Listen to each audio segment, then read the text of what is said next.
A Apvida Notre Dame Intermédica é operadora de plano de saúde com a maior rede própria de atendimento do Brasil. Só no Amazonas, são 20 unidades para cuidar com carinho da nossa gente. É saúde de qualidade mais perto de você. Vocês todos que nos acompanham aqui sabem que a segunda-feira é muito prezada por mim, principalmente porque tem um significado muito especial, que é justamente o recomeço. Vamos começar tudo outra vez. E sempre com a missão de fazer o que estamos fazendo cada vez melhor. E não é difícil fazer isso, não. Principalmente porque esse trabalho, o projeto A Hora do H, tem sido privilegiado com capacidades, com personalidades e protagonistas que aceitam o nosso convite e gentilmente, um ato de extrema gentileza, eles vêm até o nosso estúdio para compartilhar com os milhares de espectadores, leitores do Portal do Holanda e também do projeto A Hora do H, as suas expertises, os seus conhecimentos, as suas experiências.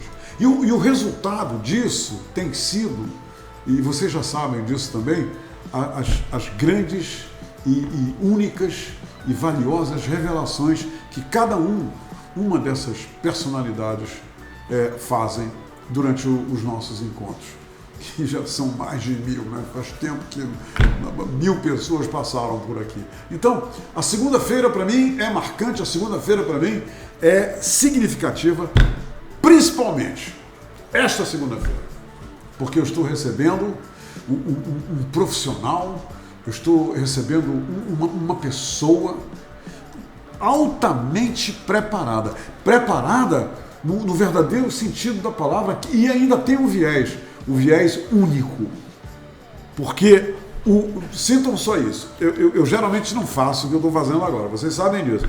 O Antônio Guimarães da Silva Pinto, ele nasceu na cidade do Porto, em Portugal. Ele voltou há 3 semanas de Portugal. E, embora tenha sido criado no município minhoto de Vila Verde, perto de Braga, terra da família materna, ele é uma pessoa licenciada e mestre em estudos clássicos pela Faculdade de Letras da Universidade de Coimbra e doutor em Ciências da Literatura, Língua e Literatura Latina pela Universidade do Minho. Lecionou na Universidade de Granada, na Espanha, e na Universidade Católica Portuguesa, e é desde 2010 professor da FLET da Universidade Federal do Amazonas, a nossa UFAM. E ele tem lecionado Língua e Literatura Latinas e Língua Grega, como tradutor do latim. Aqui é que está o pulo do gato nessa história toda que nós vamos abordar hoje. Tradutor do latim. Ele foi convidado a participar em vários projetos acadêmicos de investigação, de que se destacam a edição das obras completas de Pedro Nunes, envolvendo a edição das obras completas do padre Antônio Vieira, da responsabilidade do Cleopo de Lisboa, e edições da obra de Amato Lusitano, o projeto de Dioscorides, entenderam? E o humanismo português. Minha gente, o currículo do Antônio ele é fora do gibi. E eu vou começar a conversar com ele. Primeiro eu quero dizer, Antônio, seja muito bem-vindo. Muito obrigado. Que bom recebê-lo aqui. É um prazer. Que legal, uma honra mesmo te receber aqui. Muito obrigado. Mas porque você faz parte do corpo docente da nossa Universidade Federal do Amazonas. Isso traz muito orgulho pra gente. Antônio, quando eu era garotinho, lá no Colégio Dom Bosco, eu era coroinha. Eu assistia, né? Eu dava todo o apoio necessário aos celebrantes da missa. E ainda fazia mais uma coisa. A missa era toda em latim, na época que eu estudava no Colégio Dom Bosco. Eu respondia a todas as falas do padre celebrante em latim também, porque eu estudei latim durante 6 anos. Me diz uma coisa, o latim é considerado uma língua morta, né? Sim. Ele é considerado uma língua morta. E eu te pergunto uma coisa. Como é que você, né, e o que te torna único, exclusivo, como é que você pode explicar para a gente, para que a gente entenda primeiro o que você faz, esse teu trabalho com a língua latina, o latim, né? De onde deriva o português e as outras línguas românticas. Me diz uma coisa, para começo de conversa, esses livros todos aqui você traduziu do latim para o português. Todos esses livros estão aqui. Isso é uma... Me diz uma coisa, como é que você desenvolve esse trabalho? Isso é uma pequena parte, não sabe, muito pequena, das traduções que eu tenho feito do latim. Modéstia à parte, eu sou a pessoa de Portugal e do Brasil que traduziu mais originais latinos para a língua portuguesa. São obras escritas em latim? Obras exclusivamente escritas em latim, e eu faço questão em traduzir apenas obras que nunca tenham sido traduzidas para nenhum outro idioma. Existem ainda muitas dessas obras? Milhões será um pouco exagerado, mas milhares. O acervo é imenso. E essa é também uma resposta que eu começo dando à pergunta ou à questão que me colocou sobre a minha opção pelo latim. De fato, eu... Você começou a aprender o latim também como coroinha? Não, eu não fui. Mas eu me recordo também das missas em latim, quando foi até o Concílio Vaticano II, não é? Todas as missas eram em latim, no mundo católico, e eu, era garoto, como foi referido, eu fui criado no interior do norte de Portugal, na região do Minho, uma região muito católica nessa época, e então eu me recordo que as pessoas do povo, analfabetas, elas respondiam, claro, como sabiam, não é? Inclusive tinha coisas ridículas que eu agora com, enfim, humor recordo. Tem uma parte da missa que hoje se diz corações ao alto. Corações ao alto. Nosso coração está em Deus, se não me falha a memória. É isso mesmo. Mas em latim é sursum corda. Sursum corda. Sursum corda. E sabe como é que é aquelas mulheres que, enfim... As mulheres do povo, gente muito simples. Portugal era muito pobre, todas descalças, com grandes dificuldades até de nutrição. Então, mas elas muito piedosas. Então, elas, de joelhos, quase chorando, respondeu: arrebentou a corda! Arrebentou a corda! Elas fizeram uma tradução própria. Não, para elas aquilo era normal, não é? Exato. Era a única coisa, realmente não havia uma empatia, não havia uma conexão entre a liturgia do padre em latim e a comunidade que estava completamente desligada. Não é? Eu me recordo disso, não é? Mas depois, de fato, com o Vaticano, penso eu, foi o Concílio Vaticano II, em que a liturgia na Igreja Católica passou a ser nas línguas vernáculas. Então, no meu caso, o gosto do latim foi mais tarde que se desenvolveu, não é? Já nos 15, 16 anos, então aí eu tinha que optar no ensino médio superior em Portugal na época, que era o liceu, era uma imitação do sistema francês. Então, chegava nos 15, 16 anos, para a preparação para os estudos universitários, tinha 2 anos preparatórios. E aí você tinha que optar ou por ciências ou por letras. Eu, claro, optei pelas letras e aí já era obrigatório 2 anos. Era um exame de admissão, hein? Não, a admissão seria depois para entrar na universidade. Okay. Mas antes você tinha já que escolher, selecionar as disciplinas que iriam ser ministradas nos 2 últimos anos do ensino, que hoje seria médio, que na época não era, porque o ensino não era obrigatório. Claro. Era obrigatório só durante 4 anos. Então, esses 2 últimos anos do ensino médio superior, chamemos assim, eu já tinha que optar. Eu optei por letras e foi aí que eu tive contato com o grego e com o latim, 2 anos. Tu falas o grego e o latim, sim, não é? Sim, eu sou doutorado nas 2 áreas, o grego e o latim. E ministro, por vezes, o ano passado, inclusive, eu ministrei umas aulas de grego. Infelizmente, os currículos da UFAM, eles suprimiram o ensino do grego ultimamente. Não é? Eu ainda tentei, mas não consegui nada. Mas extra programa, digamos assim, eu ainda tento, por vezes, ministrar o grego, porque realmente a minha graduação, o meu mestrado, o meu doutorado são em línguas clássicas, em filologia clássica, grego e latim. Então, mas para dizer que eu depois, comecei a gostar do latim, não é? Aprendi 2 anos no ensino médio, depois fui para a faculdade, exatamente para um curso exclusivamente vocacionado para as línguas clássicas. Antônio, existem poucas pessoas na Europa e no mundo que falam latim e traduzem como você. Falar não é assim tão fácil, mas que dominem o latim ou o grego não é fácil. Porque, não é fácil. Não vamos ter ilusão. Claro. Se alguém disser que domina o latim, está mentindo. Eu lhe digo na cara.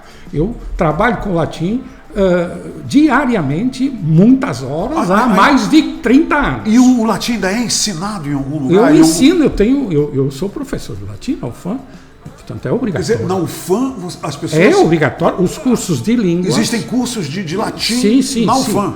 Existem, os cursos de letras. E na Europa também?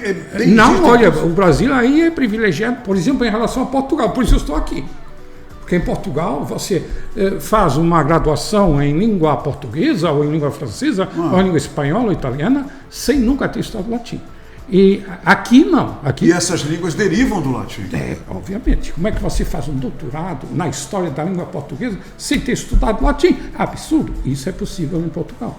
Né? Então, eu realmente, enfim, o que eu gostei de ministrar latim, chegou um momento que o latim deixou de ser obrigatório nas universidades e no ensino médio suprimido, e eu decidi vir para o Brasil, não é? Porque, de fato, aqui, além de outras razões de ordem pessoal, como é lógico, mas realmente em Portugal suprimiu-se praticamente o ensino do latim. Aqui, ainda obrigatório, pelo menos para os cursos de francês, de espanhol e de língua portuguesa. Sim, aqui nas universidades federais e estaduais. Muito bem. Claro, não vou dizer que é um latim grande, enfim, umas grandes... Sim.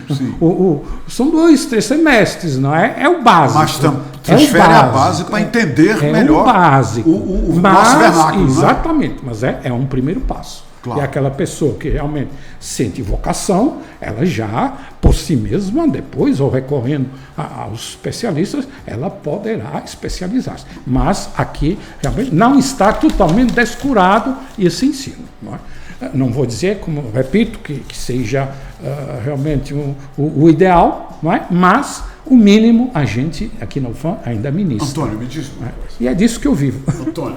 Agora, as traduções é outra coisa. Uma obra completa do Padre Antônio Vieira. Essa é uma obra... Traduzida por você, está aqui teu nome. Sim, só fui. Me diz uma coisa, como é que é iniciada uma tradução dessa? Esse livro está em algum lugar em latim. Em latim. Aí foi passado para você traduzir? Todos eles têm histórias diferentes. Então, bora lá. No caso do Padre Antônio Vieira, que eu trouxe por quê? Porque Padre Antônio Vieira. Na minha opinião, um dos maiores, se não o maior escritor da língua portuguesa. E a personalidade que eu mais admiro da cultura luso-brasileira. Okay. O Padre Antônio Vieira. E ele, claro que a maior parte da obra dele está em português, os sermões, as cartas. Sim. Portanto, vamos dizer que 95% da obra dele é mais que conhecida. É um dos maiores clássicos da nossa língua. No entanto, ele, durante a vida inteira, considerou que todos esses trabalhos em português eram coisas menores. Ele chama chupanas. Eram cabanas, porque de fato o edifício magno, a catedral com a qual ele sonhava, chamava-se A Chave dos Profetas, que é um livro de teologia que ele começou a escrever aos 45 ou 46 anos e que não chegou a concluir quando morreu, quase com 90 anos, aqui em Salvador. Ainda não tinha concluído, mas escrevia... Antônio Vieira morreu na Bahia? Ele viveu quase... de parte da vida dele foi passada no Brasil. Sim. Não, foi toda... Ele andou... Não chegou a Manaus, mas ele andou no por aí, Marajó, né? Ele escreveu gramáticas de línguas indígenas do Pará, várias gramáticas. Ele andou por toda a região norte. Não chegou a Manaus, mas esteve ali perto de Santarém. Né? Foi o máximo que ele veio.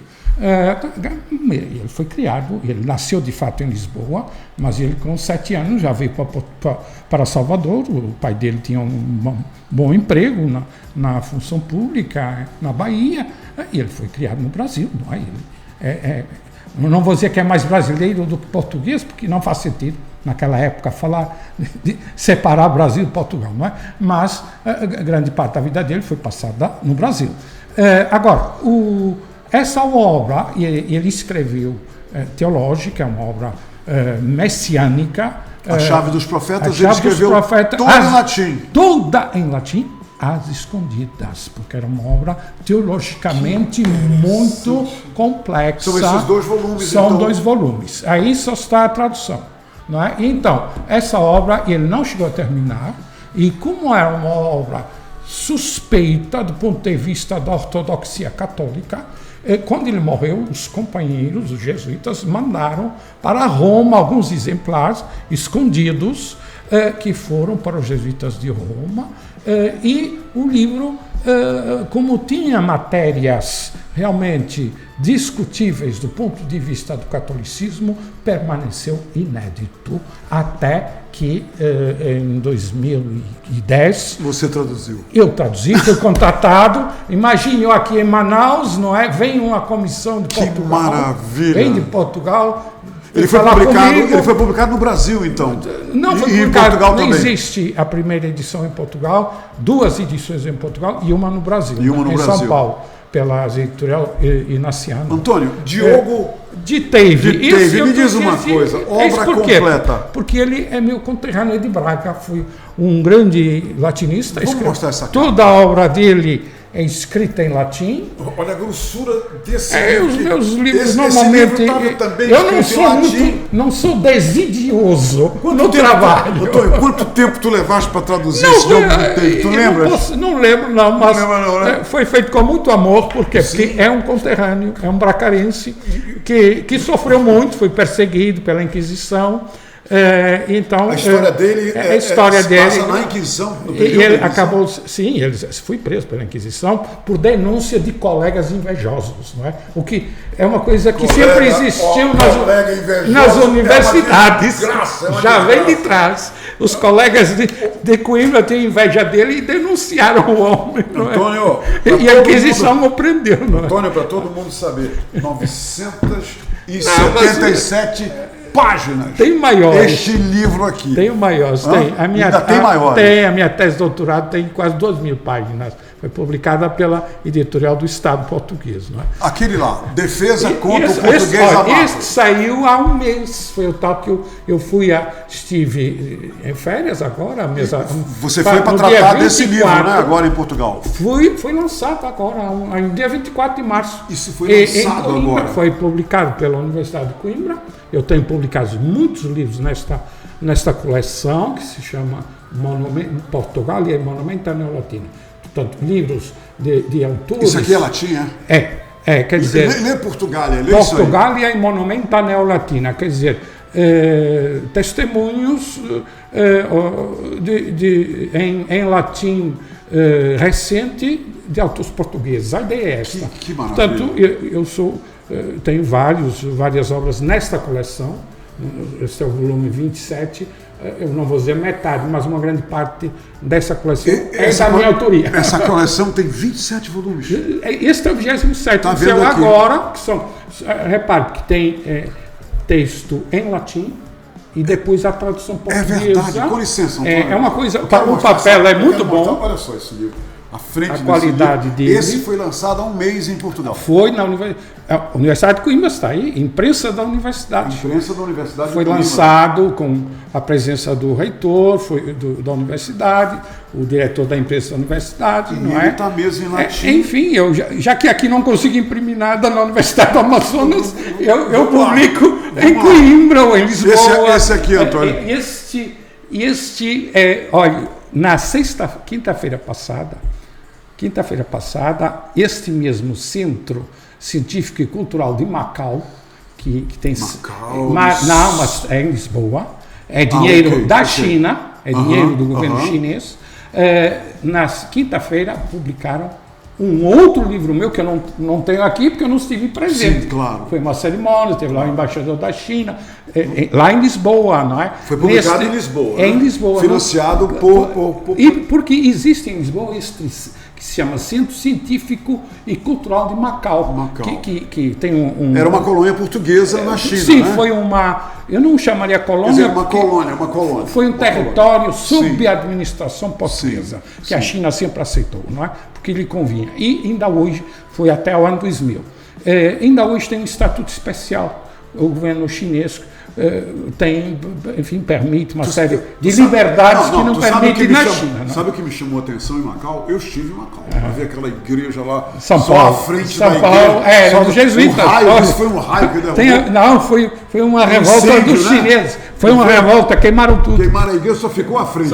Antônio, me diz uma coisa. Igreja de São Paulo. Sabe o que eu notei em Macau? Só os cassinos, todo mundo jogando, mas eu estou na China com não, mas acho que por isso a China permitiu lá, permitiu, porque tem prostituição e jogo. Que num país eu vi muito. Num país comunista não combina. Então, os chineses, como são seres humanos como os outros, não é? Claro. Eles então deixaram que os portugueses ficassem ali administrando. Claro, mas os interesses por trás, né? Sim, mas claro, o dinheiro ele é chinês. Antônio, aqui. Não, mas só um detalhe. Este livro foi publicado já faz uns anos por esse mesmo centro, tem a ver com a... Lê isso aí para todo mundo. Não, mas está em Catecismo da Fé Cristã, no qual se mostra a verdade da nossa santa religião e se refutam as seitas japonesas. Isto é interessantíssimo, porque é a primeira descrição feita por um ocidental da religião budista do Japão, predominante no Japão. E nunca tinha sido traduzida. Não é? E só no século XIX é que os europeus começaram a ter alguma ideia. Tu traduziste em que ano, tu lembras? Está aqui, 2017, 2020, 2017. Ele foi todo também escrito em latim. Foi escrito todo, está aqui. Todo escrito em latim, exatamente para que os missionários que iam para o Japão conhecessem a religião japonesa, budista, bem preparados. O autor, ele teve como consultores antigos monges budistas que se converteram ao catolicismo, japoneses, né? E que ensinaram as bases da religião budista para que este padre os refutasse. E agora, só terminar, o que saiu agora tem a ver com o Vietnã. Esse que saiu publicado também na Casa de Macau, são as cartas de padres portugueses missionários que estiveram no Vietnã entre 1619 e 1637. Ninguém sabia disso. E essas cartas eram publicadas com relatórios do que eles faziam lá no interior do Vietnã do Sul, chamada Cochinchina, eram enviadas para o geral jesuíta em Roma, algumas em latim, outras em português. Então eu reuni e foi publicado, é uma obra interessantíssima. Tu já traduziste isso? Sim, traduzi. Então saiu agora, mas nem tudo, tem partes em português. Entendi. Transcrevi, aí eu transcrevi. Atualizei a ortografia, mas outras são em latim.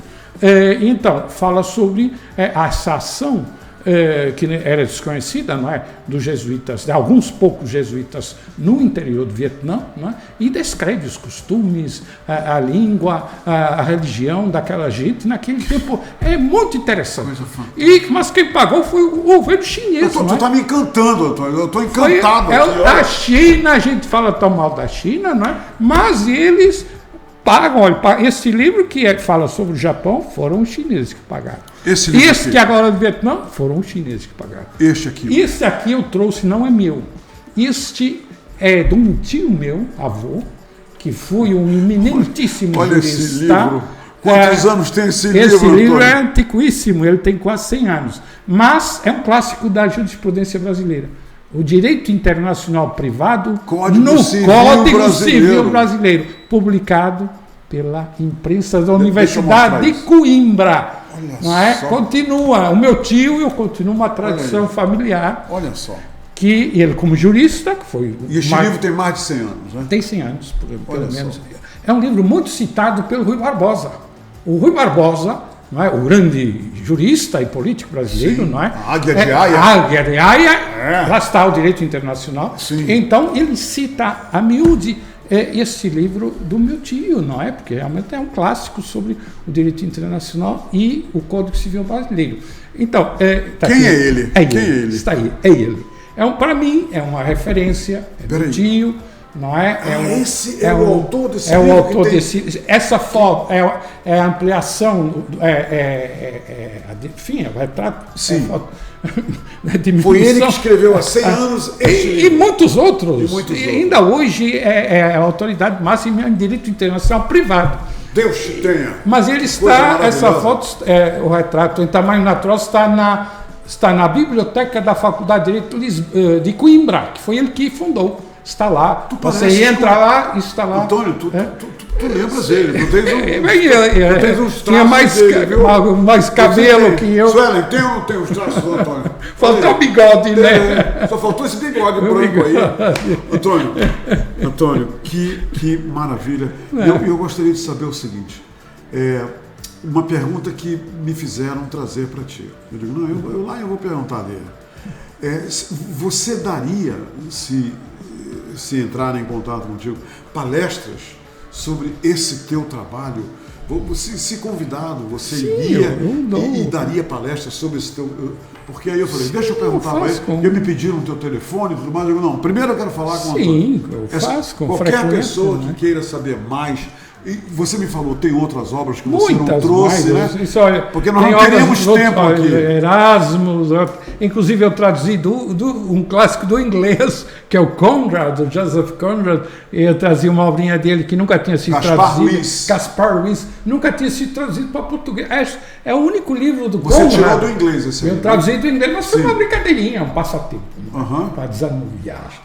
Às vezes faço assim, traduzo de idiomas fáceis, para traduzir de idiomas fáceis. Muito bem. Brincadeira, não é Antônio, nada brincadeira. Querido Antônio, olha só, eu entrei nessa entrevista, nessa nossa conversa, muito entusiasmado, com grande expectativa, e devido ao nosso contato prévio, assim, cheio de admiração por ti, eu saio com tudo ao triplo. Parabéns pelo trabalho que você está fazendo na Universidade Federal do Amazonas. Obrigado, eu tento fazer o meu melhor. Eu acho que é um privilégio para a academia ter você lá. Não sei se eles sentem isso, não é? Eu gosto do meu trabalho. Eu sinto isso. E muita gente que está nos vendo agora, com certeza, sente isso também. Antônio, obrigado a você. Obrigado à tua esposa, Andréia. Muito obrigado. Graças a ela e aos meus filhos amazonenses é que eu tenho grande alento, não é? Que me dá, enfim, que me permite. E a Andréia foi a grande responsável de você estar aqui. Eu quero dizer para vocês que eu estava num supermercado, ouçam isso, isso é uma maravilha. Eu estava num supermercado, fui abordado pela esposa dele, que me disse, Humberto, a Andréia, você precisa conhecer o Antônio, meu marido. E olha lá no que deu, tá vendo? Ele veio aqui e eu acho que foi um grande momento, né, na história deste projeto, o projeto Hora H. A presença do Antônio escreveu aqui uma grande página na história desse nosso trabalho. Antônio, muito obrigado, eu também agradeço a possibilidade que me dá de falar um pouquinho do meu Gostou trabalho. Da nossa conversa? Muitíssimo. Pronto. Temos que prolongá-la. Quando eu estava lá, Coroinha, tem coisas que eu também não me esqueci. O padre dizia Dominus Obispum. O Ovisco. Ovisco. E eu respondia. Et cum spiritu tuo. Eu ainda lembro. Spiritu tuo. Antônio, muito obrigado. Obrigado. Deus esteja convosco. Ele está no meio de nós. Não é isso? Não é isso? Não foi o que eu falei? E depois é que vem o tal e a corda arrebentou. E a corda arrebentou. Gente, por hoje é só. Amanhã, se Deus permitir, nós teremos novamente grandes instantes aqui de revelações e importantes para todos aqueles que acompanham o Portal do Holanda. Obrigado pela companhia. Até amanhã. A Apivida Notre Dame Intermédica é operadora de plano de saúde com a maior rede própria de atendimento do Brasil. Só no Amazonas, são 20 unidades para cuidar com carinho da nossa gente. É saúde de qualidade mais perto de você.